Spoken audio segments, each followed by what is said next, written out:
Morning. I know it's 6 o'clock where you're at right now. Where are you calling in from again? Tucson, Arizona, man. Tucson, Arizona. It's 8 o'clock over here, and I'm excited to be doing this. This is actually the first podcast of 2026, and you're the first guest. You're the first guest of Awesome. 2026. Thank you. Yeah, man. I'm happy to have you. I remember coming across your social media, and I was like, "This is exactly what I mean when I say contractors need to start creating content for the homeowners."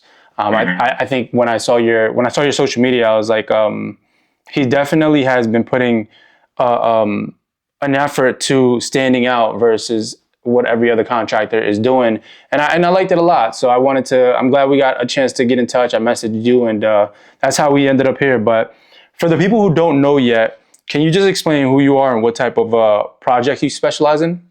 Yeah. So my name's Joseph Fry, and I run a design build remodeling company here in Tucson, Arizona called Fry Remodeling and Construction. I'm a third generation business. Essentially, we're design build. We go all the way from design all the way to completed project for clients. We do kitchens, bathrooms, complete home remodels, and additions. That's the gist of kind of what we do here. And I remember when we spoke, you were saying that you did a little bit more of on the higher end projects. Correct. Yeah. So we cater more to higher end clientele that are looking for it's a white glove service essentially. Somebody that comes to us and says, "Hey, I kind of want to do a kitchen, but I'm not sure exactly what I want to get done." And we come in and do a full design and collaborate with the client and get a design done and then execute the project. What made you take your business in a more high end direction instead of just competing on price? That's a good question. I guess it's just preference. We like to do how do I put it more we Custom like to work? put more of a design on it, like more Yeah. of artistic, more, be able to really go above and beyond a traditional remodel and do something really one-off, Yeah, because there's a so to lot of speak. like cookie cutter bathrooms that you Yeah. can do, but Yeah. a custom bathroom definitely looks amazing. And we still get clients that are more basic Of cookie course. cutter type bathrooms, but we really push like you're saying, the high end. Nice, nice. Why do you think most contractors struggle to stand out on online even if they do great work?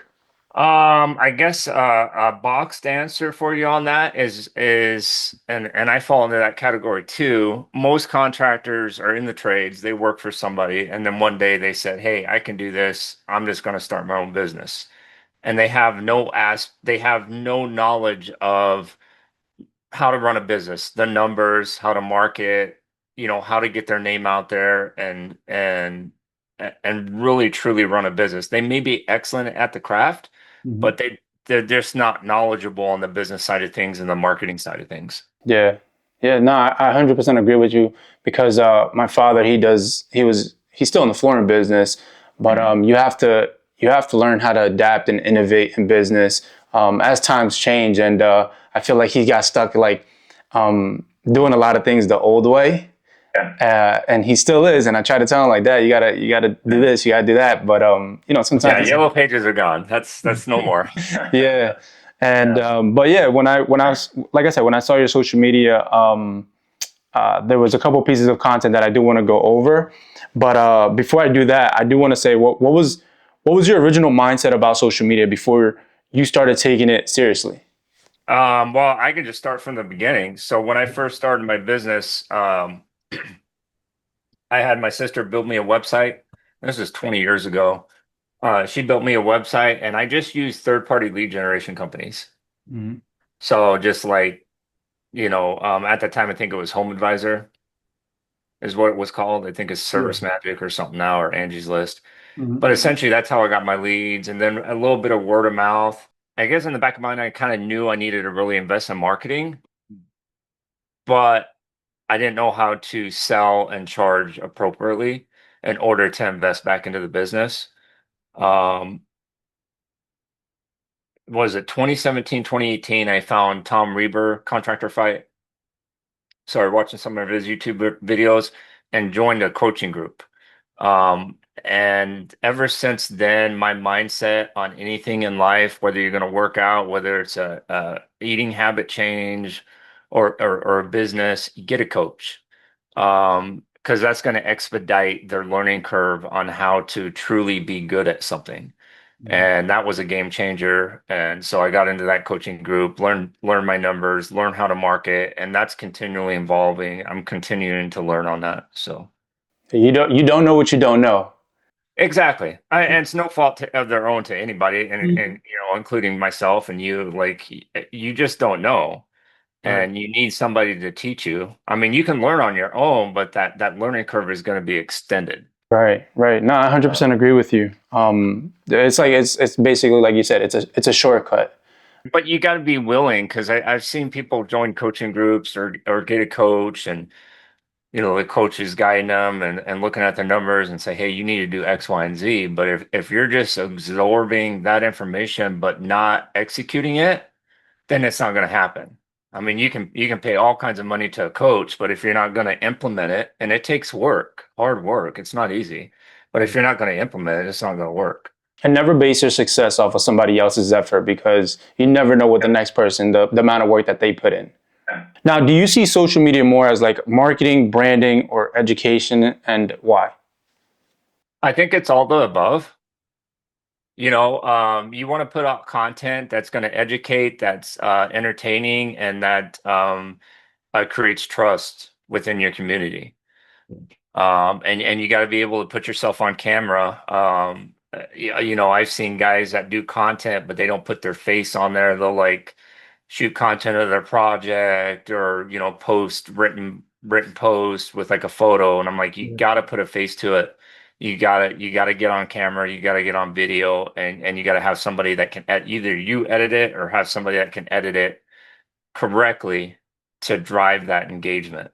I like that you said first. You said it's you have to be on there to also entertain. Not that you have to be on there and be a clown, but it is an entertainment platform because the intent on social media, there isn't no high intent to immediately go look for the plumber, for the bathroom remodeler, but the customer buying journey is either they have that high intent and go on Google, but they still go do their due diligence and see your social media. So, when they're comparing apples to apples of like, if you're showing your face and somebody else isn't, well, that trust factor is like, all right, I feel more comfortable because I like the way he speaks, I like the personality, all of these things that they're just judging off of that first, that first engagement with you.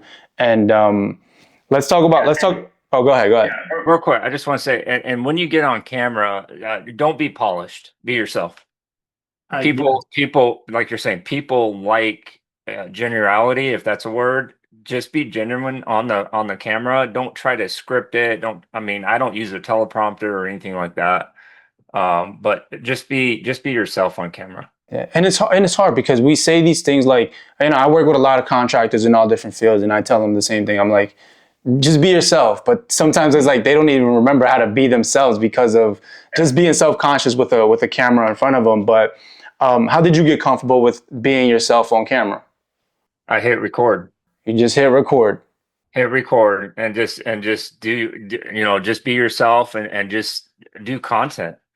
Obviously you want to have some sort of game plan. Like you just don't want to hit record and be like, you want some sort of topic that you want to talk about, but just get record and you'll get better. You'll get comfortable on the camera, and you'll just get better on camera. You just got to hit record.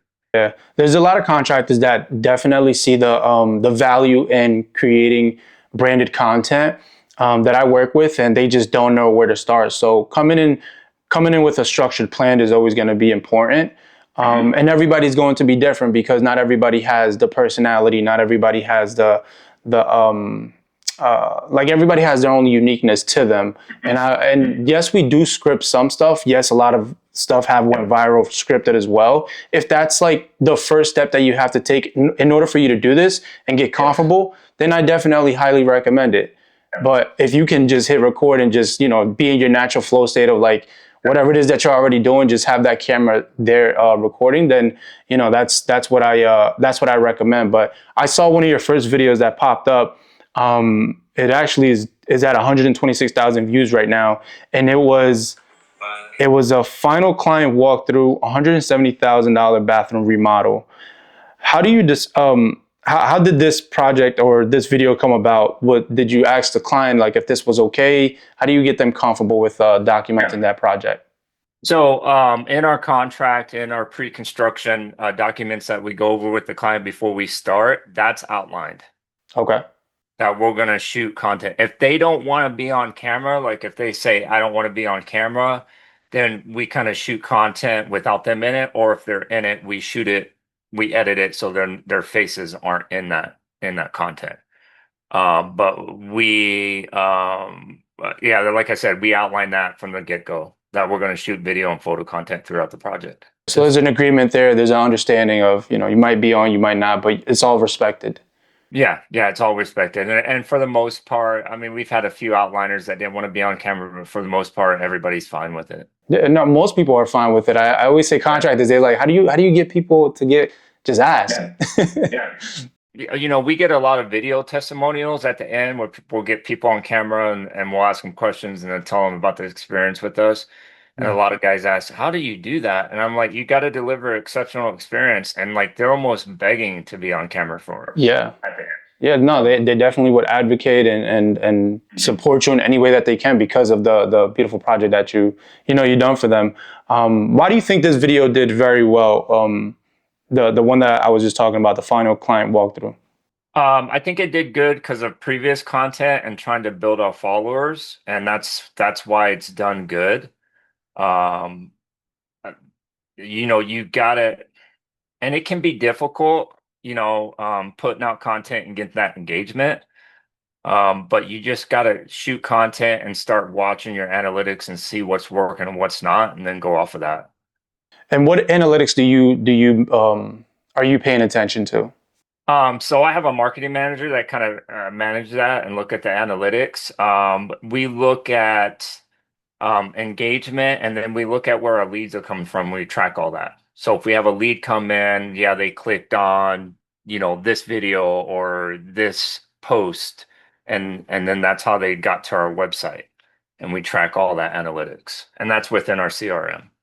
That's within your CRM?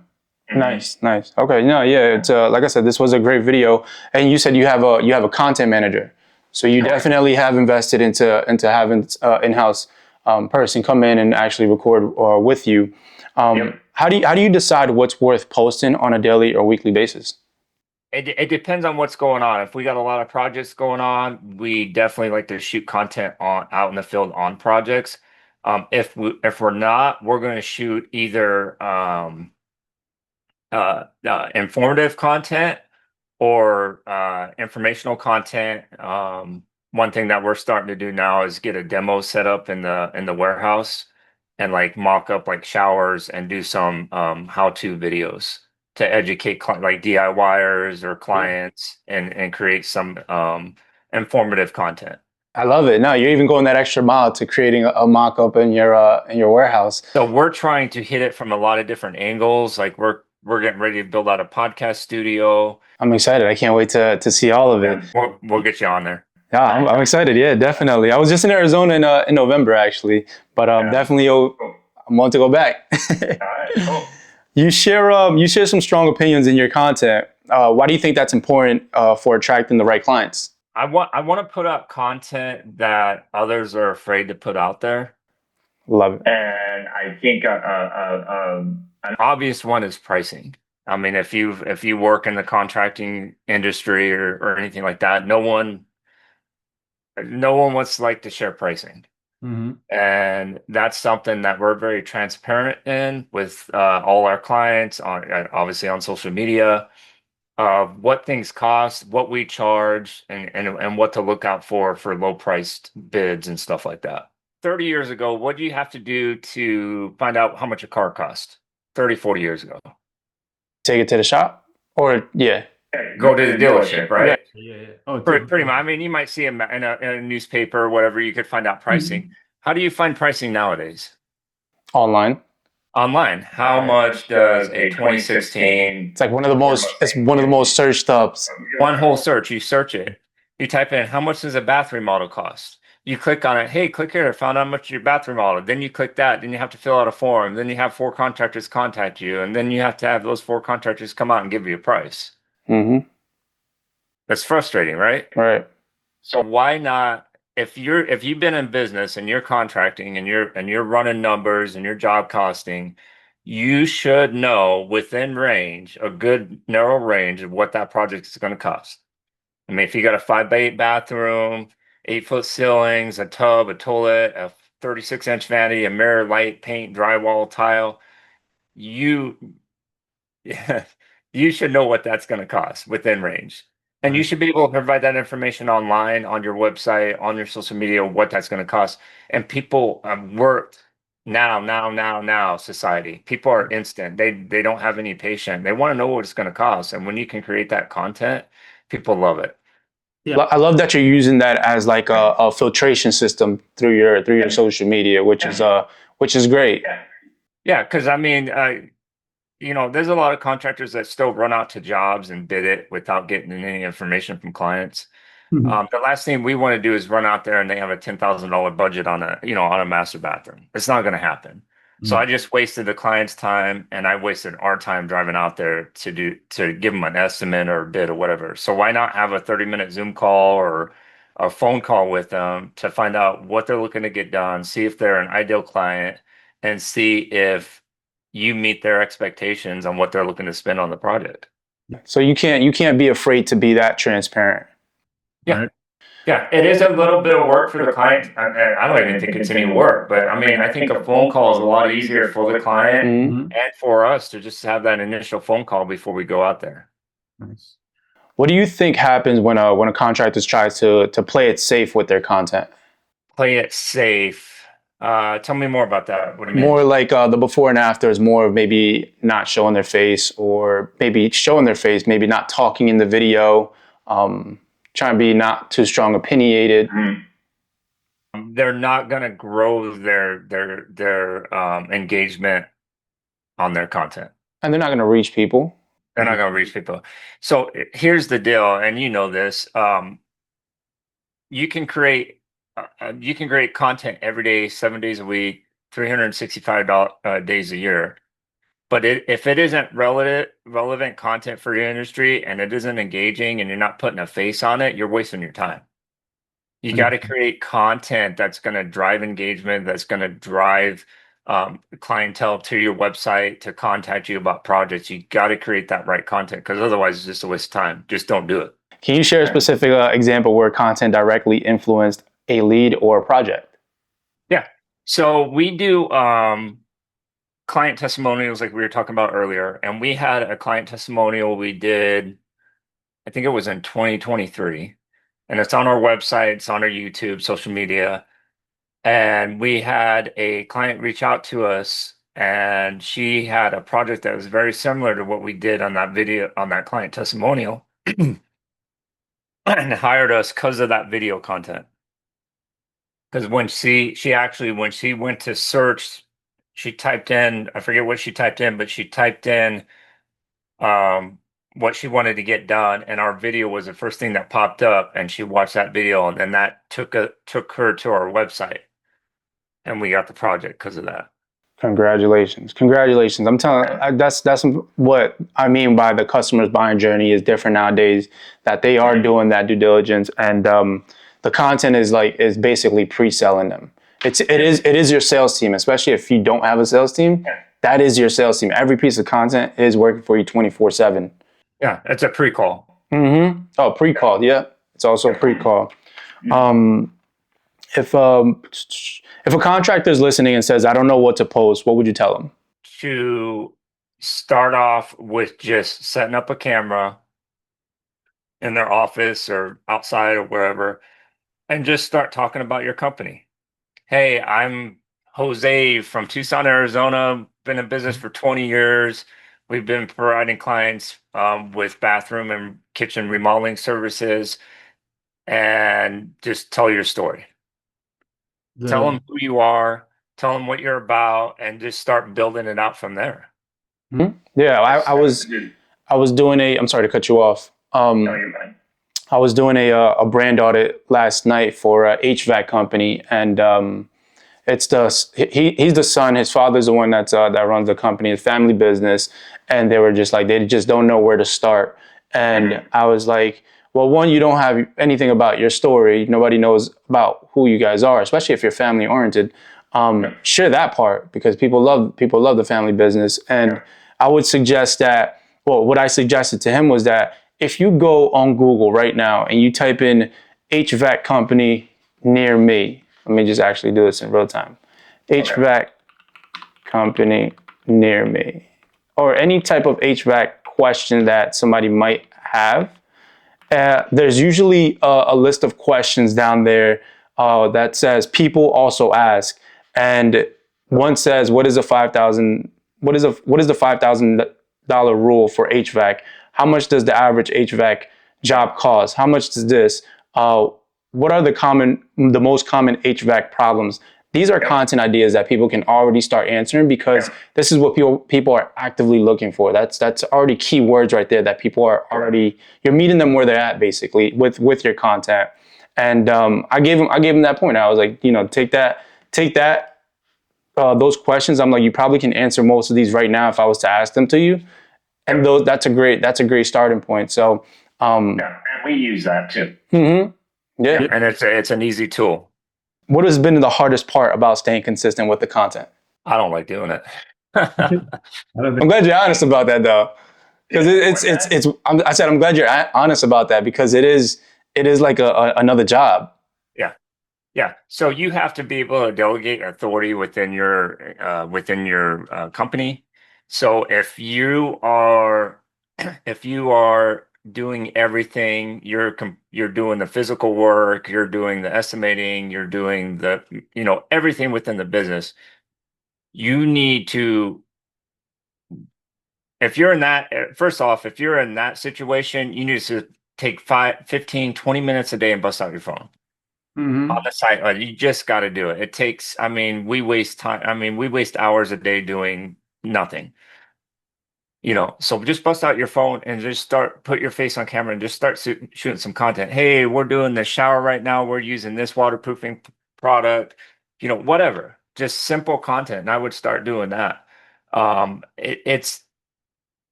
I've gotten to the point where if I don't like doing it, I hate doing it, I'm not going to do it.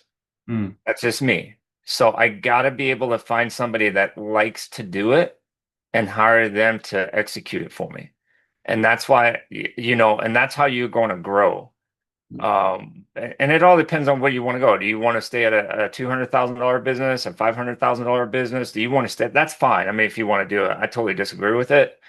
But if you're wanting to grow, you got to delegate an authority and hire people to execute that for you. And that's what I've done. Yeah, your goal is definitely going to be that North Star that you have to follow. If, like you said, what it takes to make 200,000 and a million is a whole different mindset, right? Yeah. And from what I'll just say this real quick. From what just growing a business and being at certain revenue levels, $500,000 in a remodeling business or in this day and age is so easy to get to.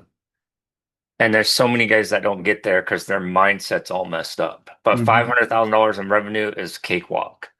If you could go back and restart your content journey, what would you do differently? I probably would have hired a content manager sooner. We would probably be double or triple where we're at now in revenue if I'd have hired somebody, 3, 4, 5 years ago. Especially just having that awareness of like, I know that this is my weakness. I have to hire somebody that's their strength. And you can't be scared of spending the money. Um, you know, I've made 15,000, and this I'm going way back. I've made $15,000 a year in income, and I've made $200,000 a year in income. Depending on how you do your finances, you look at it in either situation, there's situations where I'd say at 200,000, oh, I'm not making enough money. And at 15,000, I'm not making enough money. It's all relative. So when you're growing your company and you're looking to invest, don't be scared to hire that $60,000 person. Hmm. Don't be scared because the money, if you're doing things right and you're tracking and you're selling at a 50% gross profit, the money will be there. It's just you got to make sure you hire the right person and invest back into your company. And that's what I've been continuing to do for the last 6 years. People, I mean, some of these guys, if I showed them the numbers of what I invest back into the company, they'd have a heart attack. Yeah, Because they still haven't outgrown that old mindset. yeah, you gotta, it's an investment. It's like a portfolio or investment portfolio that you just gotta you reinvest. You see growth in it and you're like, damn, that's growing. I'm gonna put more money into that. And that's the way I look at the company. It's an investment for my retirement. And I'm like, I'm putting money into it for that return.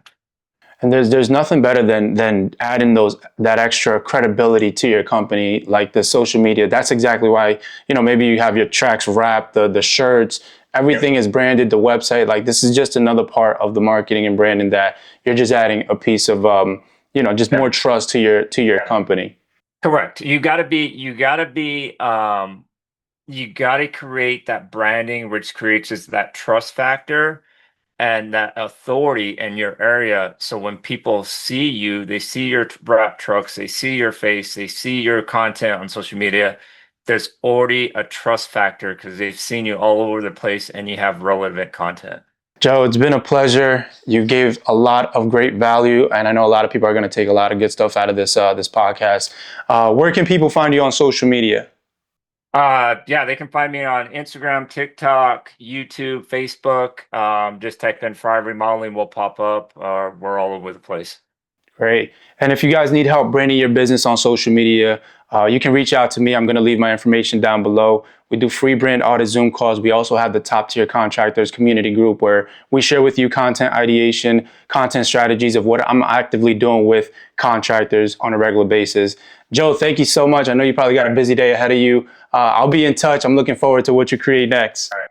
All right. Thank you, sir. I appreciate it. Take care, brother. Have a good one.